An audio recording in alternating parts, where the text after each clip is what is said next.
My name's Adam Holmes. I'm a songwriter from Edinburgh in Scotland, and I've been professional for the last 13 years.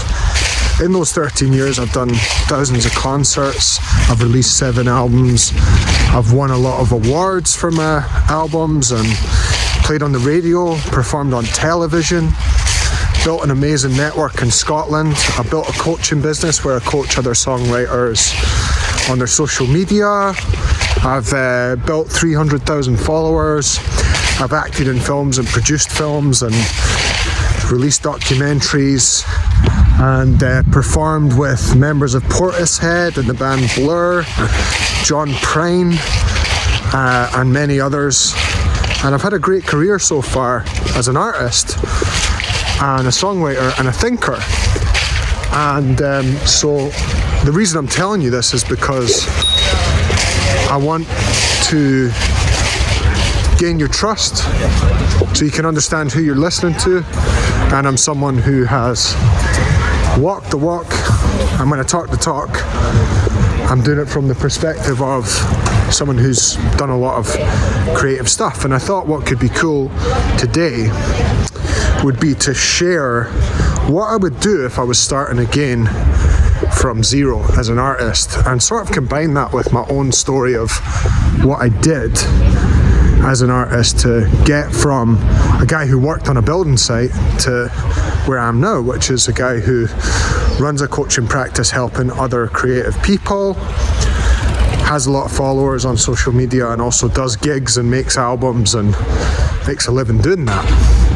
So if you are someone who is an artist and would love more success, creatively speaking, in your life, and you'd like to make money out of your art and connect to people and find your audience, then you're probably going to get a lot of value out of this episode.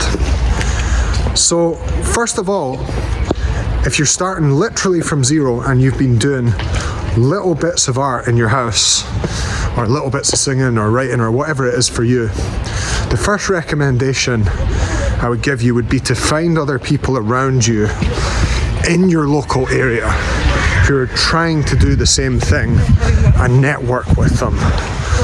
You want to get around people like that for 2 reasons. The first is most people in society don't value artists, but other artists will value you for being on that path. So you need other people around you who are taking it seriously. And building a network is the easiest way to find opportunities. So that would be the very first thing. I'm talking about going from like zero to, let's say, your first £1,000 saved or $1,000 saved, and also your first 1,000 followers. I also, if I could go back, would have focused on social media more and taken it more seriously quicker, because it took me 10 years to understand why social media is such a powerful tool. I couldn't get my head around what it was, and I had a very negative attitude around it.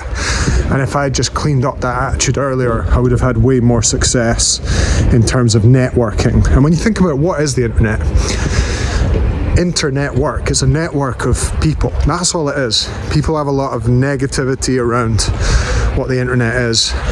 It's simply a network. It's a network you can use to reach people. So that first 0 to 1,000, I would go out. Let's take the example, you're a songwriter. I would go out, I'd find all of the local nights and I would play, and I would busk as well.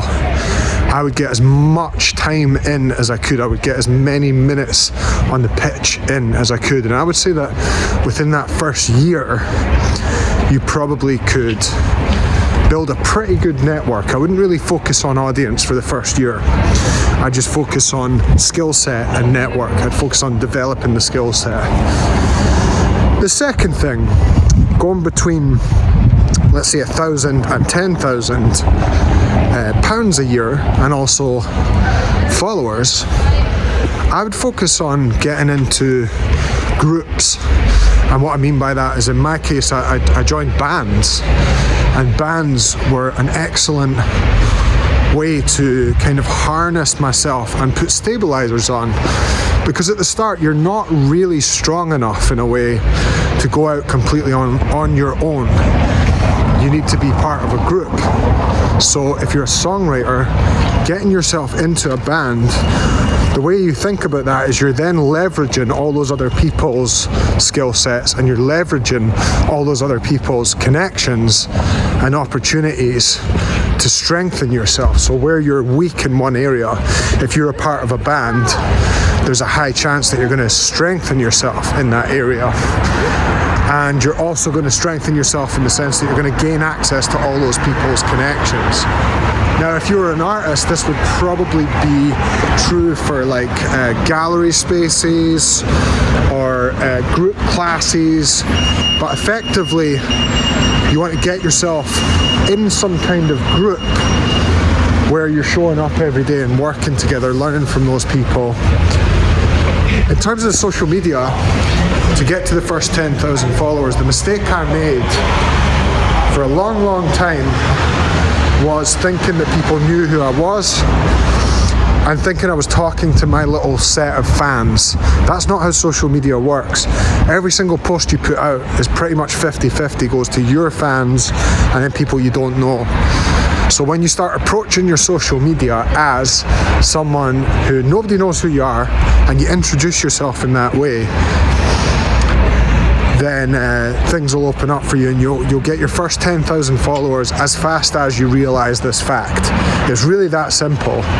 I coach a lot of people on their social media, and it's interesting because 99% of the work is honestly just helping them understand that nobody knows who they are. And that's relative. They might have had a little bit of success finding their own wee audience, and that was me. I had a good audience in Scotland, and I had a big ego, and I thought everyone knew who I was. And actually, the minute I humbled myself and allowed myself to understand nobody knew who I was, that's when the socials kind of started popping for me at that point. So I think in a lot of ways on the social media side, you're rewarded in relation to your humility. So the less you feel people should know who you are, the better you're actually going to do on there. So yeah, that first 1,000 to 10,000 mark in terms of both followers and income, I would be looking at things that way.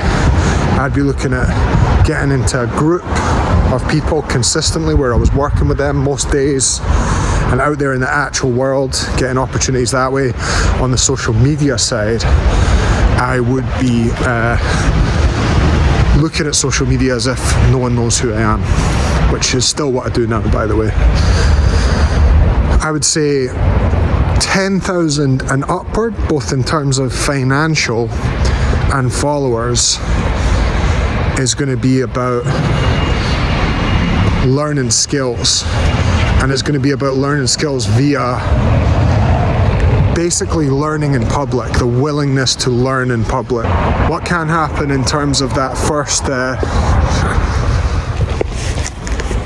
So once you go from 1,000 to 10,000 in terms of financial gain per year, and also followers, there's this weird thing that happens, right? Where you go from having no experience to having some. Now, people with some experience are actually the most stuck often, right? Because you'll find one thing that works for you in terms of your group or in terms of your social media, and you'll think you know what you're doing. And that's when you get stuck. You get stuck in a groove. Now, lots of people hit that first little bit of success in their business as an artist or on their social media, and they just get stuck there. And that's a trap that you want to avoid. It's a trap I see many people get stuck in.